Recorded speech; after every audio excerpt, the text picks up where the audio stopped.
Freddie Mercury's hand trembled as he reached for the pen, his body failing, his time nearly gone. But what he wrote next, just 7 words, would make Mary Austin cry every night for the next 30 years. November 24th, 1991. Garden Lodge was unnaturally quiet, the kind of silence that feels alive. Curtains drawn, air heavy with morphine and regret. Freddie Mercury sat upright, bones sharp beneath his skin, a silver pen trembling between his fingers. His doctor had given him 3 days. He had chosen to spend his first hours not with music, not with fame, but with a blank page. Phoebe Freestone stood in the doorway, unsure whether to speak. Freddie's eyes were glazed, yet burning with purpose. "Fee, darling, call Mary, but don't tell her why."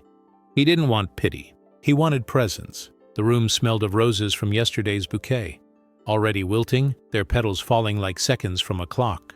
When Freddie touched the pen to paper, the sound was barely audible, a fragile scratch that would echo through decades. The words he wrote that morning would travel further than any song, deeper than any lyric, and they would break one woman's heart for 30 years. Before we uncover what those 7 words were, subscribe and join the family that keeps Freddie's legacy alive. Because what he wrote wasn't about death. It was about eternity. Phoebe dialed without hesitation. Mary Austin answered on the first ring, as though her heart had already heard the summons. "Mary, he wants to see you," Phoebe whispered. Silence, then only 2 words. "I'm coming." 20 minutes later, her car skidded into Garden Lodge's gravel drive. She ran up the steps, breathless, clutching her coat like armor against what she feared awaited her. Freddie, once the dazzling comet on stage, now looked smaller than the pillows that held him. His lips curved into a faint smile. "You're late, darling," he teased, voice thin but playful. She sat beside him, took his hand, shock at the chill beneath his skin. Machines hummed softly. Outside, paparazzi waited, unaware the truest love story in rock history was unfolding upstairs. Mary wanted to ask what he needed. He only said, "Just stay." In that word lay a lifetime. Every fight, every tour, every promise. She would stay until the very last note faded. Flashback, London, 1969. Biba Boutique glittered with sequins and rebellion. Mary Austin, shy and meticulous, folded dresses behind the counter. A young man with wild eyes and impossible confidence walked in. Farrokh Bulsara. He turned to Brian May and whispered, "That's the girl I'm going to marry." At that time, he was selling vintage jackets at Kensington Market, dreaming of stages that didn't yet exist. Their first date was coffee and laughter. Their first kiss behind a bus stop after a rainstorm. Freddie promised her the world, even when he had barely a pound to his name. "One day I'll be famous and you'll always be in my life," he said, eyes shining with prophetic certainty. They lived in a tiny West Kensington flat, $19 rent they could scarcely afford. Nights were cold, dreams were hot. When Queen finally broke through, Mary stood in the wings watching that prophecy come true. Not knowing fame would demand a price love could barely pay. By 1976, Queen ruled the airwaves and Freddie ruled the world. Yet something inside him fractured. One quiet night in Hyde Park, he told Mary the truth. "I think I'm bisexual," he said, voice trembling. Mary looked at him, then smiled sadly. "No, Freddie, you're gay." The words freed him and broke them both. They cried, held each other, realizing love wasn't leaving, it was transforming. He gave her a house near his own so she'd never be far. They exchanged morning calls, midnight confessions, laughter through open windows. "You're my common-law wife," he'd tell reporters. She was his anchor in a sea of applause. When he wrote "Love of My Life," the studio fell silent. "This one's for Mary," he said, eyes glistening. Their romance had ended, but their devotion had only deepened. They were no longer lovers. They were something rarer, 2 souls that had refused to drift apart. Even as new lovers entered his orbit, Freddie's heart orbited Mary. Her window was visible from his. Sometimes at 3 a.m., he'd watch for her lights and call just to say, "Good morning, darling."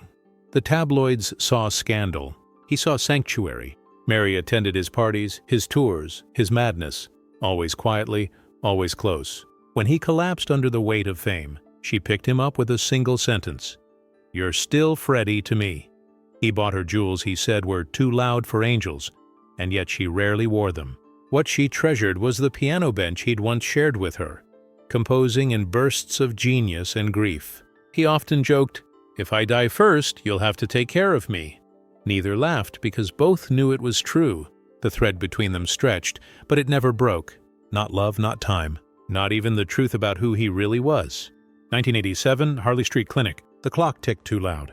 Freddie's test results lay in a sealed envelope on Dr. Atkinson's desk. Outside fans screamed his name. Inside, the words HIV positive ended the future he'd imagined. He drove straight to Garden Lodge, sat with Mary in the garden among blooming tulips. "Mary," he said softly, "I got tested." She already knew. She'd seen the fevers, the night sweats, the fear behind his eyes. "How long?" she whispered. "They don't know." She reached for his face, forcing him to look at her. "Then we'll fight together." That night neighbors heard her sobs through the walls. Grief she would never show him. From that day on, she became his shadow. Appointments, treatments, every setback. She faced them beside him. When he grew weaker, she grew fiercer. He had always promised her forever. Now she was the one promising him he wasn't alone. The world still saw a legend. His friends saw a man fading. In the studio at Montreux, he was skeletal, hands shaking. But when the red light blinked, his voice roared like thunder. "Can you handle these notes?" Brian May asked. Freddie downed a shot of vodka. "I'll bloody do it, darling." "The show must go on," poured from him. Defiance set to melody. Every lyric a duel between body and spirit. Between takes, he joked, he teased. He pretended not to notice the pity in their eyes. Mary visited often, bringing flowers, silence, and steadiness. To her he could whisper what pride forbade. "I'm scared." She'd squeeze his hand. "Then let me be brave for you." And somehow he'd smile again. The man who once commanded stadiums was now fighting for every breath, but he refused to surrender. Music was his armor. Mary was his heart. Together they faced the countdown none of them could stop. November 20th, 1991. Freddie asked to see Mary alone. Jim Hutton waited outside, torn between jealousy and compassion. Inside, Phoebe Freestone heard laughter, then sobbing, then silence. 2 hours later, Mary emerged, clutching a white envelope marked FM. Her face was pale but calm, a peace born from heartbreak. That night, Freddie demanded pen and paper. "I must write it myself," he said. His hand shook violently, each letter a battle. Sweat beaded on his brow, morphine dulled nothing. 20 minutes later, he folded the page, sealed it, and whispered to Jim, "Give this to her." After. The next day, he slipped in and out of lucidity. "Where's the audience?" he asked once, smiling faintly. "The show must begin." Jim answered, "Soon, love. Mary's in the front row." Freddie nodded, whispering, "Good. She never misses a performance." November 24th, that Freddie took his final breath at 45. Mary held his left hand, Jim his right. The room fell silent. No music, no words, just the hum of eternity. Days later, a private ceremony followed Zoroastrian tradition. 35 mourners, 1 white rose, 1 empty microphone. When his will was read, jaws tightened. Garden Lodge art piano, all left to Mary. But one line struck deepest. To Mary Austin, "I leave the responsibility of keeping the letters I gave her, that only she should see." Letters? Plural? Brian May later said, "He didn't keep diaries. He wrote to Mary instead. She was his living journal." Decades later, those letters would become legend. Whispered about, never seen. Mary kept them in a locked drawer beside the bed where he died. She read them nightly, her fingers tracing the ink as if touching his voice, because every sentence still breathed him. 30 years passed. In 2021, Mary finally spoke on BBC. Her eyes shimmered. "I read them every night." Then she revealed part of one letter. "I'm sorry I couldn't love you as a man." The host hesitated. "Was that all?" Mary smiled through tears. "No. The important part was 7 words." Silence. He wrote, "You will always be my only family." The studio went still. For Freddie, whose own family had never fully accepted him, those words meant absolution. For Mary, they were oxygen. She later confessed that she carried part of Freddie's ashes in a tiny locket for 33 years. "Every day, every shower, every heartbeat, he's with me." She kissed it each morning. "Good morning, Freddie." He had promised she'd never be alone. And he kept it.